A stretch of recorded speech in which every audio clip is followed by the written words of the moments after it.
you see that you're trying to conceptualize something that's beyond language, beyond words, and beyond mind.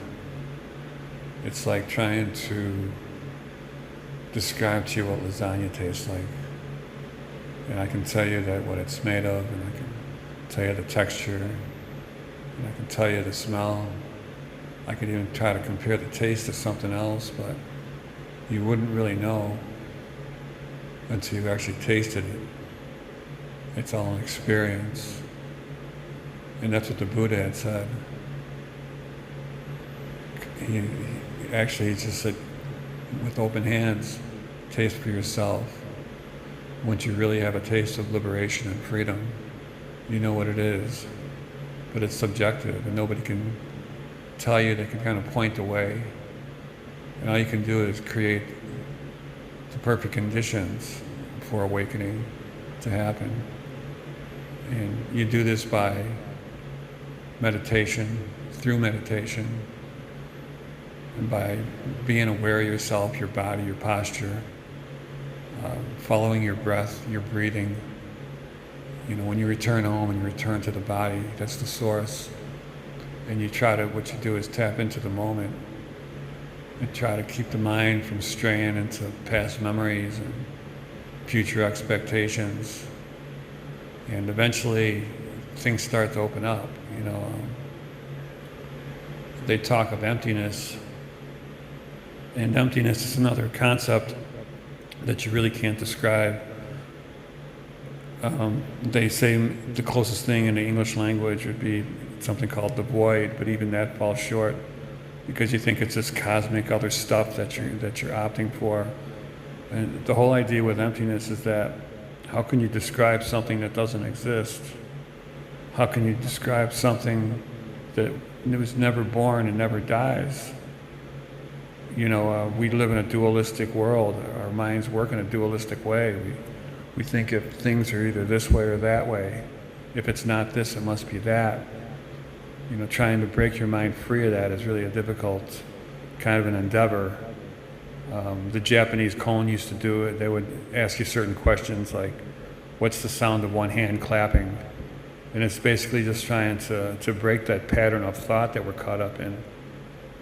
And it's not really, you know, eventually you start getting onto it. It took me a little while before I actually started to feel what real peace was. You know, when you find peace, you find God. You know it because there's a certain. It's a feeling. I guess you would call it a feeling. But there's a certain tranquility. And once you cultivate spaciousness, it's kind of like walking through a forest and coming into a clearing out of the woods, and you could finally breathe and you could see again. You know, they talk about going through life with an open hand, with a light grasp. You know, according to the Buddha, the source of our suffering is our minds clinging and craving for things to be other than what they are. You know, to sit with yourself in thought and sit through pain and sit through fun and sit through everything, and trying to cultivate an equanimity of mind that doesn't judge and it doesn't pull anything towards you and it doesn't push anything away.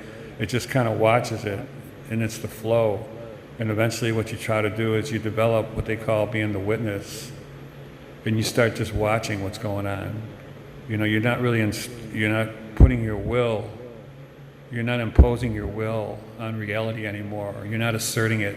You're kind of letting things come towards you. You know, what happens, the trap that people end up when they do finally find, even if you want to call it awakening or enlightenment, it's kind of like they feel like they're the source of it, that it's coming to them. It's kind of like thinking that the cock-a-doodle-doo from the rooster is actually bringing up the sun when it's the other way around. You know, you could never cultivate space. You can never cultivate enlightenment. You can never become enlightened on your own. All you can do is to share in an enlightened existence. You know, and that's the hardest thing to do, because what you're trying to do is sidestep the ego. And what happens is usually the thing that you're trying to undermine takes control of the situation. For me to sit here and say I want to be enlightened is almost like the ego trying to be president at its own funeral. You know, you got to the ego's almost got to be tricked in order to start experience what the Buddha taught. It takes a while. It's kind of, awareness is the best way around it. Being attendant to your feelings, your emotions, and an act of surrender is also a part of it all. There's so many different angles of it. I've read so many books on it, and I've studied for so many years, and I'm finally trying to get it. Eckhart Tolle's book about the power of now probably put it all together pretty succinctly, more than I've ever seen anybody else do it. He brought it all together with all these books that I've been reading since the 70s. And I'm getting there. I don't know if I'm there yet. I'm there sometimes. I'm there right now, but I might be not there tomorrow.